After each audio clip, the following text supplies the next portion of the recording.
Hello friends, welcome to entire classes. आज है 10 नवंबर 2025 और आज हम लोग 10 नवंबर 2025 के जितने भी महत्वपूर्ण करंट अफेयर्स हो सकते हैं उसको डिस्कस करेंगे। इससे पहले सुबह की शुरुआत हम लोग एक कोट से करेंगे। आपकी मंजिल आपकी सोच पर निर्भर करती है, यानी आप जैसी भी सोच रखोगे वैसे ही आप कर्म करोगे और वही कर्म आपकी आदतें बन जाएगी और यही आदतें आपको एक दिन विनर बनाएगी। तो अपनी सोच को बड़ा रखिए आप लोग, मंजिल आपको अवश्य एक न एक दिन मिलेगी। तो ये रहा आज का हमारा कोर्स। अब हम लोग चलते हैं अपने आज के पहले क्वेश्चन पे। तो आज का हमारा पहला क्वेश्चन है, विश्व टीकाकरण दिवस यानी कि वर्ल्ड इम्यूनाइजेशन डे कब मनाया जाता है? पहला ऑप्शन है 8 नवंबर, दूसरा ऑप्शन है 9 नवंबर, तीसरा ऑप्शन है 10 नवंबर और चौथा ऑप्शन है 11 नवंबर।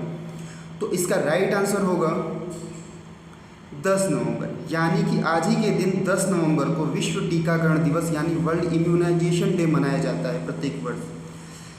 और भी कई सारे इसमें डे दिए हैं इम्पॉर्टेंट इस मंथ के, इसको भी हम लोग कवर करेंगे। जैसे 3 नवंबर को हम लोग विश्व जेलीफिश दिवस मनाते हैं, ये एक मछली होती है, विश्व जेलीफिश दिवस। 5 नवंबर को विश्व सुनामी जागरूकता दिवस, वर्ल्ड सुनामी अवेयरनेस डे मनाते हैं हम लोग 5 नवंबर को। और 5 नवंबर को हमने गुरु नानक देव की जयंती भी मनाई थी। फिर 7 नवंबर को हम लोग शिशु संरक्षण दिवस मनाते हैं यानी चाइल्ड प्रोटेक्ट डे।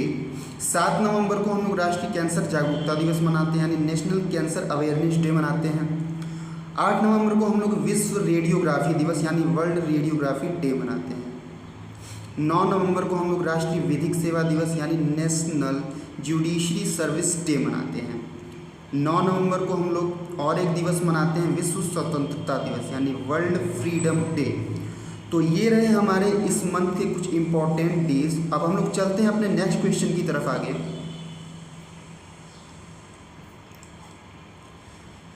इसके बारे में कुछ फैक्ट होगा, हम लोग देखेंगे। विश्व टीकाकरण दिवस हर साल 10 नवंबर को मनाया जाता है, जैसा कि हमने आपको पहले ही बताया था, जिसका उद्देश्य संक्रामक रोगों की रोकथाम में टीकों के महत्व के बारे में जागरूकता बढ़ाना है। यह दिन दुनिया भर के लोगों को टीकाकरण के लाभों को समझने और सार्वजनिक स्वास्थ्य की रक्षा के लिए सामूहिक प्रयास करने के लिए प्रोत्साहित करता है। तो ये रहा हमारा विश्व टीकाकरण दिवस के बारे में। अब हम लोग चलते हैं नेक्स्ट क्वेश्चन की तरफ आगे। नेक्स्ट क्वेश्चन है हम लोग का, हाल ही में जारी हुरून ग्लोबल रिच लिस्ट 2025 में भारत के सबसे बड़े दानवीर यानी कि भारत में सबसे ज़्यादा दान कौन देता है, ये रिपोर्ट ये बताती है। तो उसमें भारत के सबसे बड़े दानवीर कौन से हैं? पहला ऑप्शन है मुकेश अंबानी, दूसरा ऑप्शन है अनीश शाह, तीसरा ऑप्शन है शिव नादर, चौथा ऑप्शन है नटराजन चंद्रशेखरन। तो इसका राइट आंसर क्या होगा? तो इसका राइट आंसर होगा शिव नादर, यानी कि अभी हाल ही में जारी हुरून ग्लोबल रिच लिस्ट 2025 में भारत के सबसे बड़े दानवीर बनकर जो उभरे हैं वो शिव नादर जी हैं। ठीक है, अब इनके बारे में कुछ फैक्ट होगा, हम लोग देखेंगे। तो HCL के संस्थापक यानी कि HCL कंपनी के यही संस्थापक हैं शिव नादर। 80 वर्षीय शिव नादर हुरून परोपकार सूची 2025 में शीर्ष पर हैं। उन्होंने कुल 2708 करोड़ का दान किया है इस साल, जो प्रतिदिन लगभग 7 करोड़ है। यह 5 वर्षों में चौथी बार है। ठीक है, यानी ये 5 वर्षों में चौथी बार भारत के सबसे बड़े दानवीर बनकर उभरे हैं, जब उन्हें भारत का सबसे बड़ा दानवीर घोषित किया गया है। इस सूची में मुकेश अंबानी परिवार दूसरे और बजाज परिवार तीसरे स्थान पे है, यानी अंबानी जी भी कोई कम पीछे नहीं है, दूसरे नंबर पे है मुकेश अंबानी, रिलायंस के फाउंडर दूसरे नंबर पे, और बजाज परिवार जो है वो तीसरे स्थान पर है। दान की अधिकांश राशि शिव नादर फाउंडेशन के माध्यम से यानी शिव नादर जी जो इनका फाउंडेशन चलता है एनजीओ शिव नादर फाउंडेशन के माध्यम से शिक्षा, कला और संस्कृति के क्षेत्रों में खर्च की गई। यानी इन्होंने अपना जो दान है 2708 करोड़ रुपए का सबसे ज़्यादा शिक्षा पे, कला पे और संस्कृति पर इन्होंने खर्च किया है। तो चलते हैं हम लोग नेक्स्ट क्वेश्चन की तरफ आगे। नेक्स्ट क्वेश्चन होगा हम लोग का, हाल ही में किस राज्य सरकार ने मासिक धर्म के लिए सवेतन अवकाश की घोषणा की है? पहला ऑप्शन है पंजाब, दूसरा ऑप्शन है केरल, तीसरा ऑप्शन है उत्तर प्रदेश, चौथा ऑप्शन है कर्नाटक। तो इसका राइट आंसर होगा कर्नाटक। यानी कि अभी हाल ही में कर्नाटक सरकार ने मासिक धर्म के लिए सवेतन अवकाश की घोषणा की है। ठीक है, ये मासिक धर्म ये महिलाओं से संबंधित एक विकार है। ठीक है, तो अब मासिक धर्म पे जो महिलाएं अब जो अवकाश लेंगी उनका भी उनको पैसा पे किया जाएगा। तो ये करने वाला कर्नाटक पहला राज्य बन गया है। इससे जुड़े कुछ फैक्ट होंगे हम लोग देखेंगे। कर्नाटक सरकार ने लैंगिक समानता और कार्यस्थल समावेशन की दिशा में एक ऐतिहासिक कदम उठाते हुए महिलाओं को प्रतिवर्ष 12 दिन का सवेतन मासिक धर्म अवकाश, ये इम्पोर्टेंट है जो भी हम हाईलाइट करते हैं, पेड मेंस्ट्रुअल लीव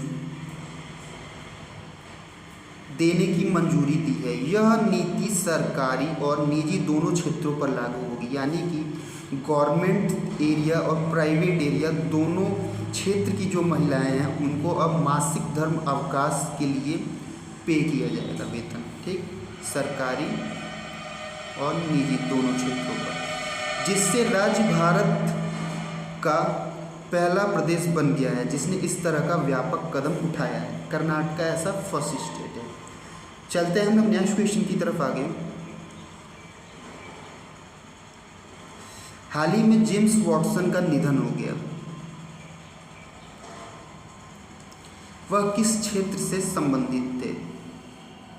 पहला ऑप्शन है वैज्ञानिक थे वो, दूसरा ऑप्शन है कवि थे वो, तीसरा ऑप्शन है गायक थे वो, चौथा ऑप्शन अभिनेता थे वो। तो इसका राइट आंसर क्या होगा आप लोग बताइए। तो इसका राइट आंसर होगा वो एक वैज्ञानिक थे। अब इससे संबंधित कुछ फैक्ट होंगे हम लोग देखेंगे।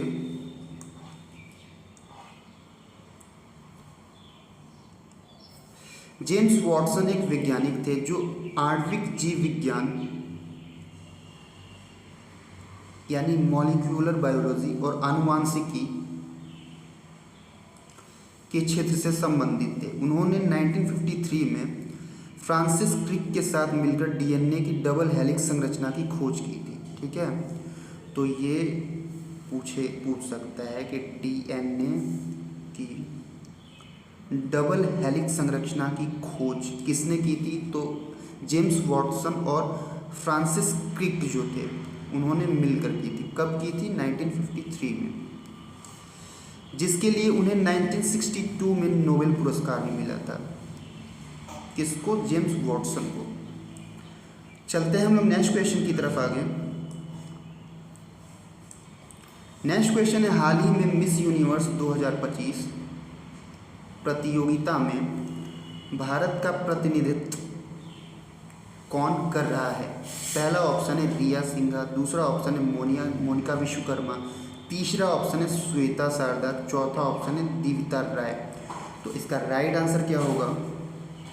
तो इसका राइट आंसर होगा मोनिका विश्वकर्मा। यानी कि मिस यूनिवर्स 2025 प्रतियोगिता जो हो रही है तो उसमें भारत का प्रतिनिधित्व रिप्रेजेंटेशन जो है वो मोनिका विश्वकर्मा कर रही है। और ये रिप्रेजेंटेशन वही करता है जो भारत में जो यूनिवर्स होता है, मिस यूनिवर्स। ठीक है, इससे जुड़े कुछ फैक्ट होंगे वो देखेंगे हम लोग। ये मोनिका विश्वकर्मा जी हैं, इनकी तस्वीर है।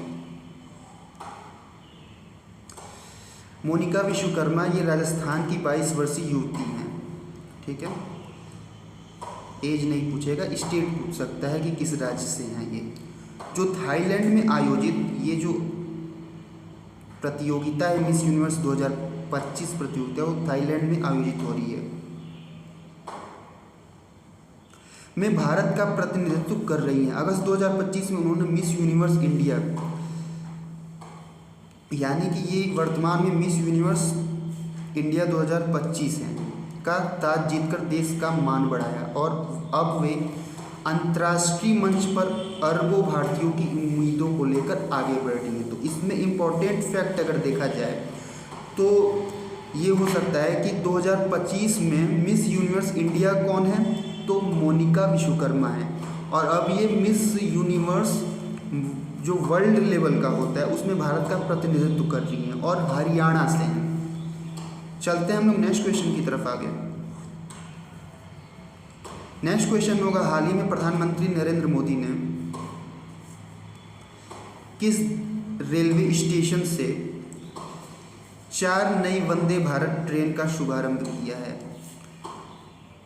तो इसका ये जो ऑप्शन है गलत हो गया है, इसका आंसर ही हम आप लोग को बता दे रहे हैं। इसका आंसर होगा बनारस रेलवे स्टेशन, जिसका नाम पहले था मनुआडीह। अभी ये 2 दिन पहले की न्यूज़ है, ठीक है। प्रधानमंत्री नरेंद्र मोदी का वाराणसी दौरा हुआ था और उन्होंने बनारस रेलवे स्टेशन पे आकर 4 नई वंदे भारत ट्रेनों का शुभारंभ किया था, ठीक है। और ये जो 4 नई वंदे भारत ट्रेनें हैं, तो ये पहली जो ट्रेन है वो बनारस से खजुराहो तक चलेगी, दूसरी लखनऊ से सहारनपुर तक चलेगी, और जो तीसरी है वो एर्नाकुलम केरला में है से बेंगलुरु तक चलेगी, कर्नाटका तक। और ये चौथी वंदे भारत जो है वो फिरोजपुर से दिल्ली तक चलेगी। अब वंदे भारत जो ट्रेन है उसके बारे में कुछ हम लोग देखेंगे। वंदे भारत ट्रेन,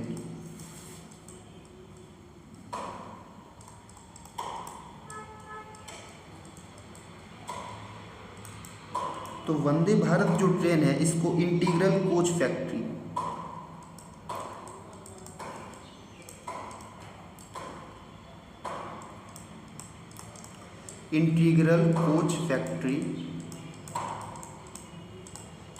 चेन्नई में अभी फ़िलहाल में इसको बनाया जा रहा है, लेकिन जब ये वंदे भारत स्लीपर कोच हो जाएगा तो इसका टेंडर बाकी भी कंपनियों को दिया जा सकता है।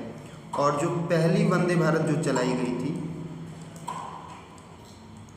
वो 15 फरवरी 2019 को चलाई गई थी। कहाँ से कहाँ तक? यहीं से स्टार्ट हुई थी, वाराणसी से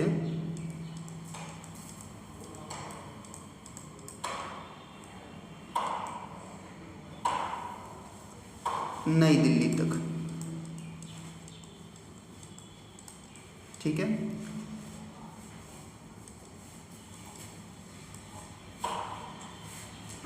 देखिए यहाँ पे दिखाया गया है, ये मोदी जी हैं बनारस रेलवे स्टेशन पे ये वंदे भारत ट्रेन का शुभारंभ कर रहे हैं, ठीक है।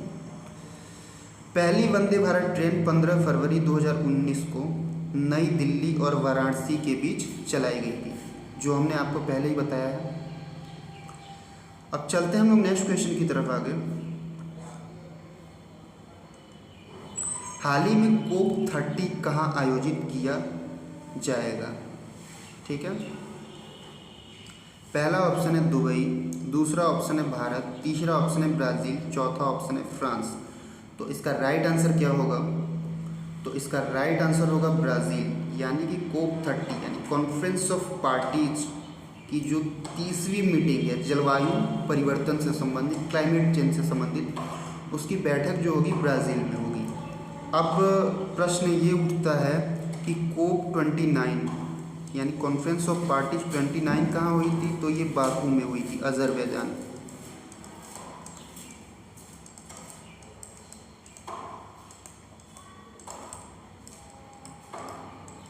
ठीक है, अब कोप 28 कहाँ हुआ था? तो ये दुबई में हुआ था। दुबई आपका यूएई, यूनाइटेड अरब एमिरेट्स।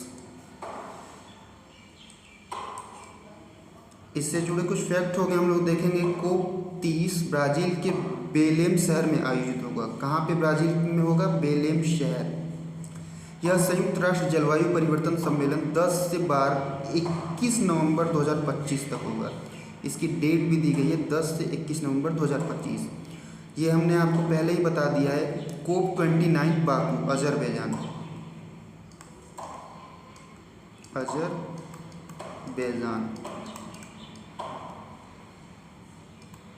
और दुबई जो है ये कहाँ पे है आपका? UAE में है। COP28 दुबई में होगा। इसकी थीम जो होगी COP30 की क्या होगी? Delivering on the Paris promise. ठीक, यानी कि पेरिस में जो कोप की मीटिंग हुई थी 2015 में, उसमें जो भी प्रॉमिस या वादे किए गए थे उसकी डिलीवरी की जाए। ठीक है, यानी उसको फॉलो किया जाए, उसमें जो भी समझौते हुए थे। चलते हैं हम लोग अपने नेक्स्ट क्वेश्चन की तरफ आगे। नेक्स्ट क्वेश्चन होगा हम लोग का, हाल ही में प्रधानमंत्री नरेंद्र मोदी ने किस राज्य की रजत जयंती समारोह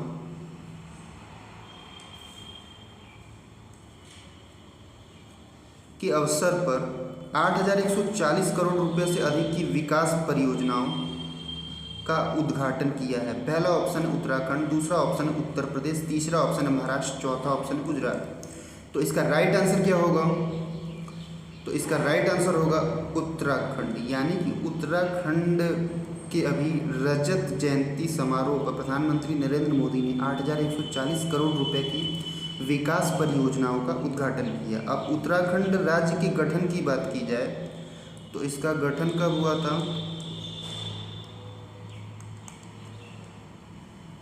9 नवंबर सन 2000 में उत्तराखंड का गठन हुआ था। उत्तराखंड,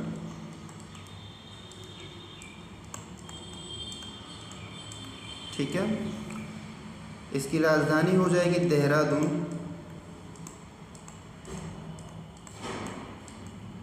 और यहाँ के सीएम जो हैं पुष्कर सिंह धामी हैं।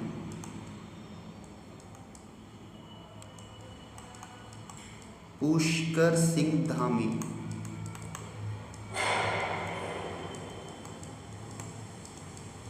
ठीक।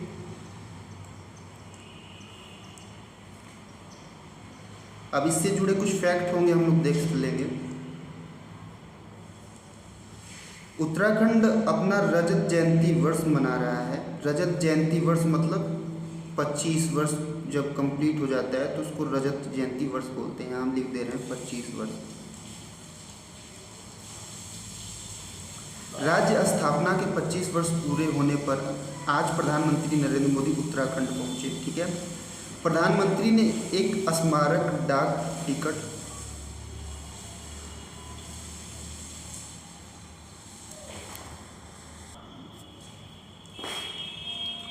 जारी किया। पीएम मोदी ने गढ़वाली में अपना संबोधन शुरू कर लोगों में जोश भरा। कार्यक्रम के दौरान प्रधानमंत्री 8,140 करोड़ रुपए से अधिक की विभिन्न विकास परियोजनाओं का उद्घाटन और शिलान्यास किया।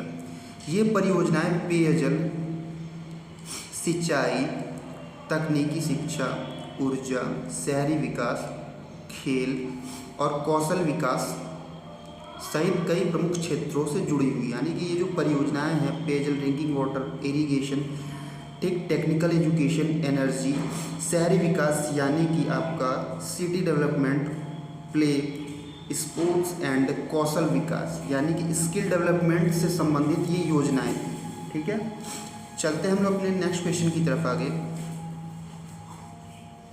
नेक्स्ट क्वेश्चन है हम लोग का, हाल ही में राष्ट्रपति द्रौपदी मुर्मू किन 2 अफ्रीकी देशों की यात्रा पर गई हैं? पहला ऑप्शन है अंगोला, बोत्सवाना, दूसरा ऑप्शन है नामीबिया, साउथ अफ्रीका, तीसरा ऑप्शन है जाम्बिया और केन्या, चौथा ऑप्शन है बोत्सवाना और केन्या। तो इसका राइट आंसर क्या होगा, आप लोग बताइए। तो इसका राइट आंसर होगा अंगोला और बोत्सवाना। यानी कि अभी भारत की राष्ट्रपति द्रौपदी मुर्मू जी अफ्रीकी देश अंगोला और बोत्सवाना की यात्रा पर गई हैं। अब ये जो देश हैं अंगोला और बोत्सवाना, इनके बारे में हम लोग थोड़ा सा जानेंगे। जैसे बोत्सवाना की जो कैपिटल होगी वो गैबोरोन होगी, गैबोरोन, ठीक है। साउथ अफ्रीका की 3 कैपिटल हैं, प्रिटोरिया, केप टाउन और ब्लूमफाउंटेन।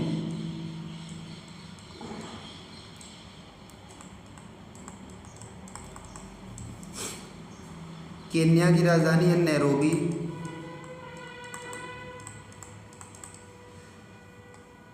ठीक है। और नामीबिया की राजधानी जो है वो विंडहोक है। क्या है? विंडहोक। चलते हैं, इससे जुड़े कुछ फैक्ट हम लोग देखेंगे। इससे पहले ये इसकी लोकेशन देख ले रहे हैं हम लोग। देखिए अंगोला है अफ्रीका कंटिनेंट में, ठीक है, यानी कि ये आपका अटलांटिक ओशन से लगा हुआ है। और ये बोत्सवाना है, ठीक है। तो अंगोला की पहले बाउंड्री हम लोग देख लेंगे, नामीबिया से लगती है, ठीक है। और ये है आपका ज़ैम्बिया से लगती है इसकी सीमा, ठीक है। बोत्सवाना की सीमा की बात की जाए तो ये लगती है साउथ अफ्रीका से, जिम्बाब्वे से, जाम्बिया से और नामीबिया से, ठीक है। चलते हैं हम अपने नेक्स्ट क्वेश्चन की तरफ आगे। हाल ही में पैट्रियट ऑफ द नेशन 2025 पुरस्कार से किसे सम्मानित किया गया है? पहला ऑप्शन है मेलानिया ट्रंप, दूसरा ऑप्शन है डोनाल्ड ट्रंप, तीसरा ऑप्शन है द्रौपदी मुर्मू, चौथा ऑप्शन है व्लादिमीर ज़ेलेंस्की। तो इसका राइट आंसर क्या होगा? तो इसका राइट आंसर होगा मेलानिया ट्रंप, यानी कि ट्रंप की जो वाइफ है मेलानिया ट्रंप, उनको 2025 का patriot of the nation award 2025 से सम्मानित किया गया है। अब द्रौपदी मुर्मू के बारे में आप लोग जानते हैं, president of India. Vladimir Zelensky जो है ये यूक्रेन के राष्ट्रपति हैं, यूक्रेन के राष्ट्रपति।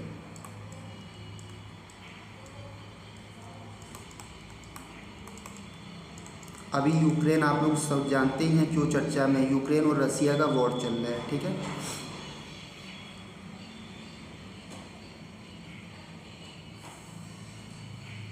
अब इससे जुड़े कुछ फैक्ट होंगे हम लोग देखेंगे। यही है मेलानिया ट्रंप, ट्रंप की वाइफ, जिनको patriot of the year award 2025 से सम्मानित किया गया है। अमेरिका की प्रथम महिला इनको बोला जाता है, ये इंपॉर्टेंट फैक्ट है। मेलानिया ट्रंप को वर्ष 2025 का पैट्रियट ऑफ द ईयर सम्मान प्राप्त हुआ है। यह पुरस्कार फॉक्स नेशन द्वारा हर वर्ष दिया जाता है, यानी कि ये संस्था है फॉक्स नेशन, ये अवार्ड देती है और हर वर्ष उन व्यक्तियों को दिया जाता है जो समाज में सेवा, साहस और नवोन्मेष के माध्यम से देशभक्ति का उदाहरण प्रस्तुत करते हैं। इस बार यह सम्मान उन्हें उनकी मानवीय पहलों, डिजिटल सुरक्षा में योगदान और अंतर्राष्ट्रीय स्तर पर शांति एवं बाल संरक्षण के प्रयासों के लिए दिया गया है। तो इसमें इम्पोर्टेंट फैक्ट ये हो सकता है कि मेलानिया ट्रंप को 2025 का पैट्रियट ऑफ द ईयर सम्मान दिया गया। दूसरा, मेलानिया ट्रंप को अमेरिका की प्रथम महिला बोला जाता है। और तीसरा ऑप्शन ये आंसर ये हो सकता है कि जो ये पुरस्कार देता है वो कौन देता है? तो फॉक्स नेशन ये पुरस्कार देता है। अब हम लोग चलते हैं अपने नेक्स्ट क्वेश्चन की तरफ आगे। तो ये हमारा लास्ट क्वेश्चन था आज का। अगर इसकी आप लोग को पीडीएफ चाहिए तो इसकी पीडीएफ हमारे टेलीग्राम चैनल पर उपलब्ध है, जिसका लिंक हमारे यूट्यूब के डिस्क्रिप्शन बॉक्स में उपलब्ध है। आप वहां से जाके इसे डाउनलोड कर सकते हैं। आज के लिए इतना ही। Thank you so much.